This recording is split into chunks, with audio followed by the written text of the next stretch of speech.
G'day. So, Bathtub philosopher here.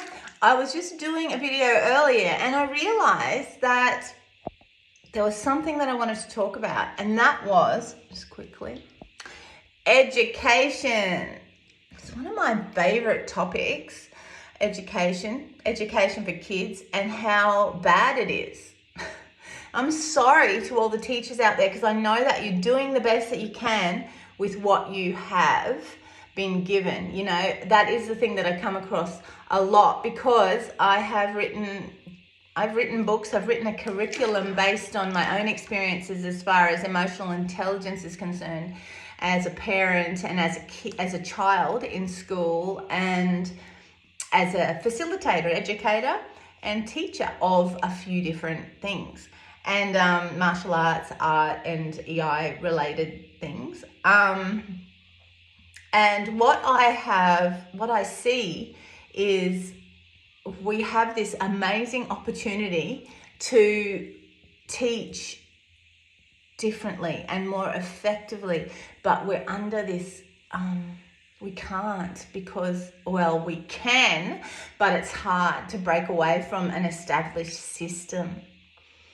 I don't like the way it's run, and I see that things are trying to change because it's a necessity that they change, but I am seeing that it's changing, it's trying to change within a structure that has a grip on it. So we're kind of, I think as teachers and as a system, that it's between a rock and a hard place, and there's got to be some really radical and probably really uncomfortable changes. So I was just thinking about that, and I have my own ideas for schools. Like I see a school of, it's an experiential school.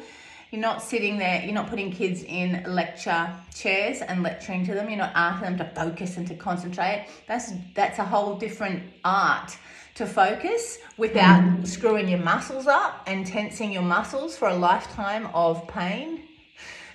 That's a different thing. So, you come and learn martial arts and learn how to focus without tension.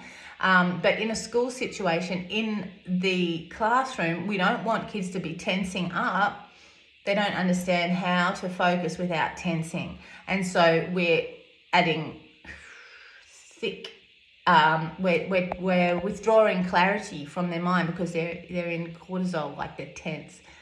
So I had all of these ideas and I've written a lot of them down, but in the school that I'm coming up with in my mind and have been dreaming for 20 years is one of, it's an experiential school, and it's a school that's based in love, not fear. And I don't care if it sounds like hippie school. It's going to be one that reminds people, children and adults, that they are powerful.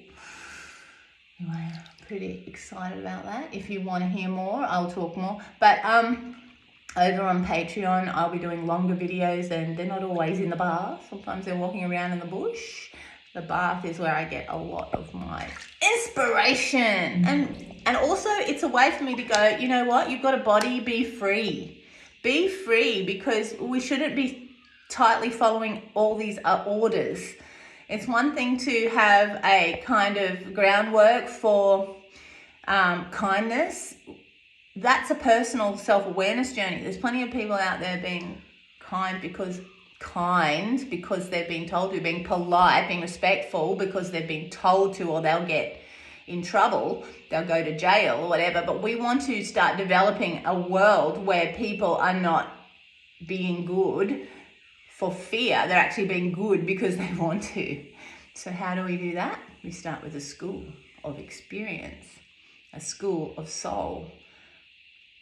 All right. Anyway, if you want more, Patreon, and I'll talk more about that. I'm going to be talking a lot more about this because it's my passion.